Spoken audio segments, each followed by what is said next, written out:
Hey everyone, welcome back. It is Icon. I hope you're having a fantastic day. I've got to tell you, since Halo Infinite came out, it is basically the game that I have been grinding. In fact, as I make this video, I just grinded a multiplayer session in the competitive mode for about 5 or 6 hours. I just absolutely cannot get enough of it. I love how competitive it is. I love the fact that this game is all about teamwork and all about the objective. It just feels like a return to my roots. This was the first game that I really played a multiplayer FPS where you had to use teamwork and play with your squad, and it just seems like a refreshing entry back into the competitive scene, and I am super stoked for it. But in this video, we're going to talk about some of the old classic Halo multiplayer guns that have new iterations in Halo Infinite, as well as some of the new entries into the scene. And we're going to start with an S tier, A tier, B tier, C tier. We're going to go through each of these weapons. We're going to rank them all.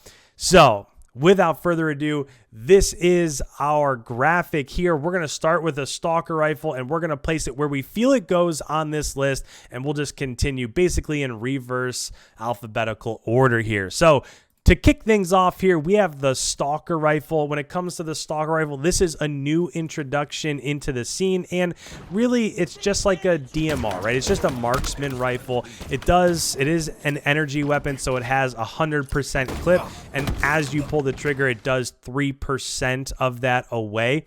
So when you're talking about damage, it does 3 shots to the head, 5 to the body, or a mix of those to kill in total. But when it comes to the Stalker Rifle, I actually kind of enjoy this. Now, if I'm playing competitive, I don't pick it up. But if I'm playing a pub, if I'm playing the Fiesta playlist, I enjoy using the Stalker Rifle. But it's not like, oh, I picked up the Stalker Rifle, it's going to go ahead and it's going to win this game for us. That's not quite where it's at. So when it comes to the Stalker Rifle, I'm going to leave this kind of right here in the B tier. It's not a terrible weapon, but it's definitely not going to win you a game. After that, this, of course, we're talking about Halo royalty here, and we have the S7 Sniper. When it comes to the S7 Sniper, this is, again, the classic sniper rifle in Halo. It has a 4-round clip. It does 1 shot to the head is a kill, 2 shots to the body.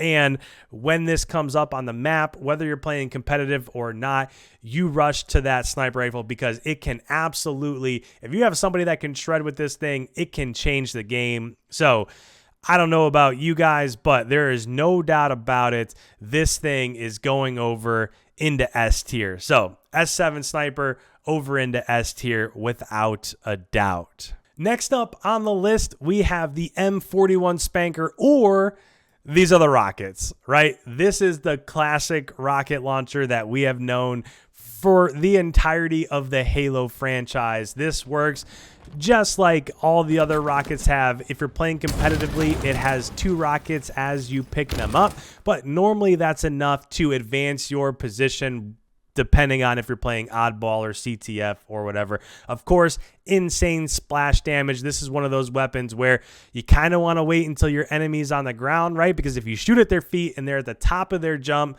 probably not going to kill them, and then it's almost wasted. So when it comes to the rockets, again, this is Halo royalty, and of course, it deserves to be over into S tier. So we got rocket launcher over towards S tier, which brings us to another one of our new weapons, which is the Skewer.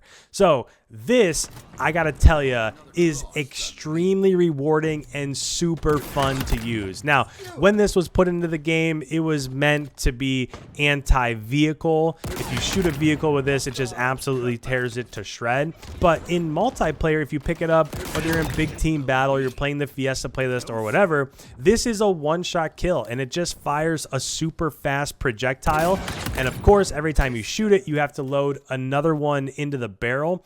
But I absolutely love this thing. Of course, it's not going to go out. It's not going to change a game. It's not like you're going to be looking for it in the competitive scene. It's not even in any of the competitive maps. But when it comes to the fun factor, and it is super lethal. It's 1 shot to the head, 1 shot to the body. It's just if you can make contact with this thing, it is just super fun to use. So you know what? I'm going to start off, just for me personally, I'm going to put it in the A tier. It's not going to change a game, but I really enjoy using it. Next on the list, we have another new entry into the scene, which is the shock rifle. And this pretty much takes the place of the old plasma rifle or the plasma sniper rifle that used to be, or it used to be the countermeasure to the traditional sniper rifle. And this one you will absolutely see on a lot of competitive maps, and I really enjoy it. I don't know what it is, but when I zoom in, I don't know if the reticle's bigger or if it's just easier for me to hit shots, but I really enjoy using the shock rifle. It's 3 to the body,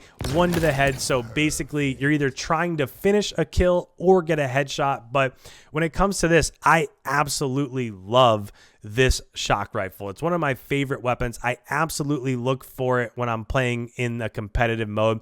So I'm going to go ahead. I'm obviously going to move it in front of the the skewer here.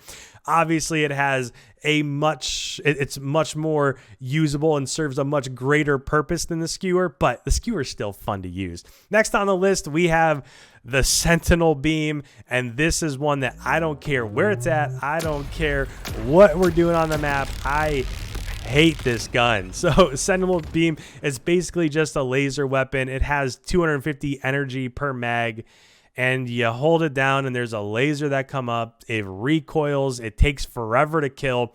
I don't see why anybody would use this thing, and you can probably tell where I'm going. This thing's going over here towards C tier, and in fact, at the end, when we kind of rearrange them, put them in order, that thing's going to be towards the bottom. I absolutely cannot stand it. I am not wasting any more time on it. So next on our list is another new weapon, and this is the Ravager. So when you shoot this, it's actually a 3-round burst of plasma grenades, and it's okay, right? They don't really do a ton of damage. It normally takes an entire clip to kill somebody. One thing that is effective with the Ravager is if you hold down the trigger, it charges up. And then when you shoot it, it basically creates an AoE effect that players cannot run through. But still, I just don't overall really see a point. That's really the only useful time that you can use it. And outside of that, I never pick this thing up. I never get shot by it. I never see anybody else using it. So I do like it more than the Sentinel Beam, but without a doubt, it's going over there in the C tier. So after that, another staple in the Halo scene, we have the plasma carbine here. Again, another energy clip where you have 100% per mag, and as you pull the trigger, it does 4%. But this thing is absolutely terrible. It shoots projectiles. You have to lead with those projectiles. If somehow you can hit all 4 of your projectiles, then it'll melt away a shield. You can switch to a BR or something else to finish your kill. But overall, I don't know. I don't have anything redeeming to say about this gun. I see it on the map and I just run by it. I never pick it up. I don't really see a use for it outside of potentially maybe the fact that it can melt shields. But other than that, I don't want anything to do with it. So next on the list, we have 2, again, super classic entries in the Halo scene. This is the plasma pistol, obviously most known for being the entry in the noob combo, right? You basically charge this thing up, you have it charged. As you see somebody, you release this plasma burst that heat seeks, and if it hits, if you're close enough or if they're not moving too much side to side and it hits, then it takes away their shields. You can switch to the BR real quick or another gun like that and one hit your enemy in the head. So this one absolutely does serve a purpose, but even in like the competitive scene, unless you're really trying to tick people off, you normally don't pick this thing up. So I'm going to put it in B. It's not totally useless. It does serve a purpose.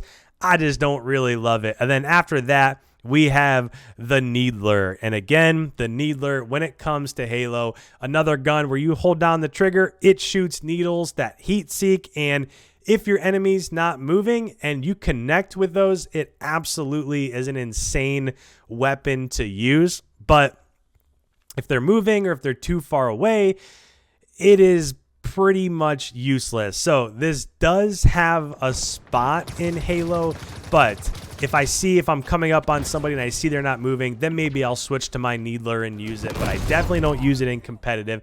It's just one of those guns that's a little bit different and sometimes fun to use, and it is Halo royalty. So just based on that alone, we're going to put it at B. I don't think it belongs in that C tier, but it's definitely not one of the best guns out there either. So moving on, we're going to go to another new entry into the scene, which is the mangler. So the mangler kind of reminds me of the mauler from previous Halo games, and this is really like a revolving pistol. When it comes to the mangler, I do think that this is useful in competitive.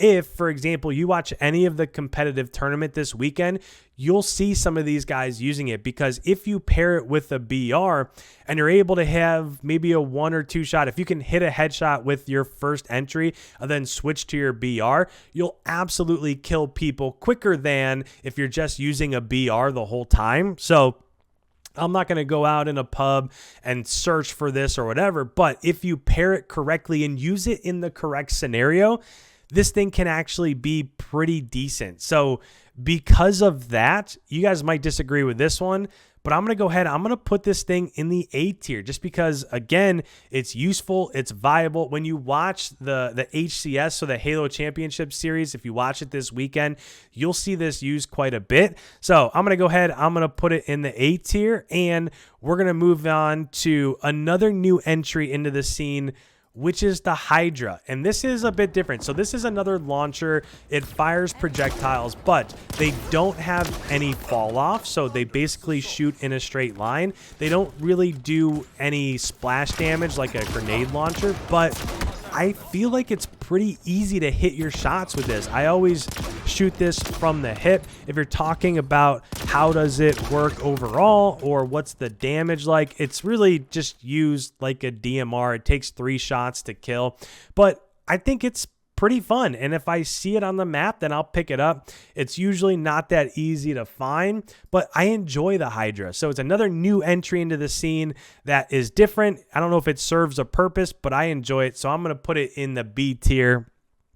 And we're going to move on to one of my favorite new weapons, which is the Heat Wave. So this is basically like a plasma shotgun in a way. It took me a little while to figure it out, but if you have this in your hands and you pull L trigger, you don't actually ADS. It changes the reticle from being horizontal to being vertical. So anytime you pick this up, hit the L trigger so that now when you shoot your line of 6 projectiles, they're straight up and down. So you can line that up with an enemy's body, and really you can 2-shot them pretty much exclusively as long as you're not super far away. It does have a bank shot effect, so if they're close to the wall and you shoot it off the wall, it can bounce off the wall and kill somebody, but I don't really use it like that. But I will say, like if I'm playing live fire, it's underneath the sniper spawn, I will drop down, I will pick this up, and I will go control like B stronghold or something like that.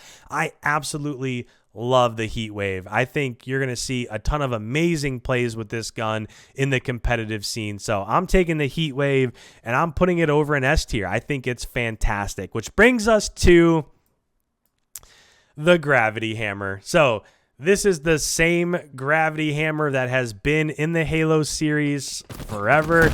You're pretty slow with it. You run around. It has really short range, so you have to be close to people, and it takes a long time to shoot, right? If you're running, it takes a long time to sprint, to fire, to use it, and if you kill one people, you're probably almost dead. So if there is another person there, there's probably no way that you survive.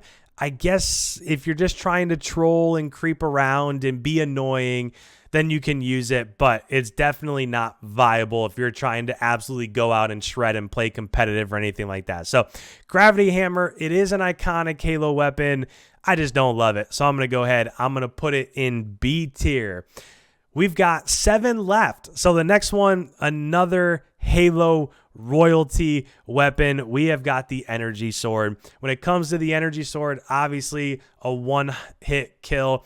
this is one where if you're playing like Recharge, that map, if you're playing Strongholds, you're going to pick this up. You're going to try to hold down that C stronghold or even A. You're going to try to hide, and as the enemy comes towards you, you're basically going to wait till they get close enough, wait until your reticle changes colors, and then get out and get that kill. Energy Sword it's just classic Halo. If you're watching in multiplayer, if you're watching the HCS, this is one of those weapons that they just go for over and over again. So obviously you cannot have a Halo weapons tier list without putting the Energy Sword in S tier. So that goes there. Next on the list is an electric pistol. So this is called the Disruptor. And this is interesting. So I believe it has a 12-round clip. As you shoot bullets into people, if you stack 3 of them, then it has the ability to do damage over time, but it still doesn't kill very quickly. It takes, I want to say, 6 to kill a shield. It takes a 7th if you get a headshot. It's okay, right? I'm never going to pick it up. Oh, here's the Disruptor. I'm going to go ahead. I'm going to lead with this thing. To me, I feel like it's completely useless. So it's neat. I like the fact that they stack the electric charges over time and you can deal damage over time, but it's just not really viable. So I'm going to go ahead. I'm going to put it over here in C tier with the Sentinel Beam, with the Plasma Carbine, and the Ravager. After that, we have another, I guess you could say, new entry into the scene, but we have seen guns like this before. This is the VK78 Commando. This is semi-auto, or if you hold on the trigger, it will shoot over time. I will say, this is good at certain ranges, right? If you're up close or if you're kind of in that close to medium range, one thing I like about this gun is that it does recoil a lot, but it's strictly vertical. So if you hold down the trigger and you're firing this Commando, it will bounce basically strictly vertically. And the way that this works is it does take 7 shots to break a shield. But if you hit a headshot after that, then you will kill in 8 shots. So I like this gun because you get on target as long as you're tracking your article or your enemy and you're pulling down on your reticle just ever so slightly. This is going to bounce straight up into a headshot. Now, I don't use it over the BR in competitive or anything like that, but if I'm out of ammo and I see one of these, sure, it is viable. I'll pick it up and I'll use it. So this is a good gun. I'm not going to use it all the time, but I do think it deserves to be an A tier. After that, we've got 4 left. Next is the Cinder Shot. When it comes to the Cinder Shot, this is basically another grenade launcher, but it works a tiny bit different. So if you direct impact your enemy, then it'll explode on contact. But anything other than that, it has to hit the ground or hit a wall and then deal damage. And when it comes to the Cinder Shot, yes, it has splash damage and all that, but it still takes 3 shots to kill. So you have to bounce it off a wall and get it to where it'll ricochet just right 3 times in a row. So I don't know. It's okay. It's not completely useless, but I'm just not sure it's great. It's one of those where if you're playing Strongholds and the enemy's on B, grab the Cinder Shot, just launch it into B and see if you can get some kills with it. So that's the Cinder Shot. Next on the list is the shotgun. So we have the CQS48 Bulldog, and this is the typical Halo shotgun, but it's just not quite as lethal as some of the previous iterations of this gun has been.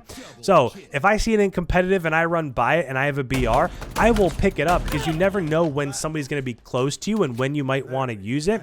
But if they're outside of 5 or 10 meters, this thing is pretty pointless. If you're playing oddball and you're protecting the oddball and you're in a corner, then yes, this thing is great. But outside of that, as has the shotgun been in most Halo games, you just don't want to use it so much. So I'm going to take this shotty, I'm going to put it in the A tier, and we're going to move on to the 2 typical, prototypical, the 2 guns that are known the most when it comes to Halo multiplayer. Of course, we have the M40 AR when it comes to this. Now, I will say, in most instances, the AR in Halo has been trash. But I do think this is a little bit better. So if you're just shooting the body, it takes 20 shots to kill. If you mix in some headshots, then you can lower that down to 15. But like I said, this has always been a trash weapon in Halo, but now if you're just playing like big team battle, or if you're just playing Slayer that's not ranked, and you start off with this weapon, it's really not the worst. You can mix that up with the pistol and use that too. So overall, I think that this is an A weapon. Again, if I'm playing competitively, I'm not really going to search it out, but it is viable, and it's much more viable than those weapons that are in the B tier, which brings us to, we want to talk about Halo royalty. We're talking about the battle rifle. We're talking about the BR-75. Of course, if you're playing competitive, you'll see 3 bursts to the body, then 1 to the head for a total of a 4 burst kill. But this is the gun that if you want to be really good at Halo, if you want to be a menace when it comes to Halo competitive or the Halo Championship Series, you have got to get good with the battle rifle. And if there's any gun in here that is an S tier weapon, it is the BR. In fact, if I had to rank my S tier guns, I think the Heatwave, being new to the game, is probably last. I think rockets are absolutely devastating. I think the sniper in the right hands is devastating, but I think the BR, anytime you have a Halo gun or a Halo game, when it comes to the BR, it deserves to be up there in the S tier. So as you look throughout this, we've got 5 guns in S tier, we've got 6 in A, we've got 6 in B tier, and 4 in C. So as you look across this, let me know down in the comments below, which of these would you change? Would you move things from S to A, or do I have a couple things totally out of line? Let me know down in the comments below. So if you're new around here, make sure you hit that subscribe button. Thank you guys so much for checking out another Halo Infinite video. Let me know if you want to see more of these, and with that, have a good rest of your day. We'll see you in the next one.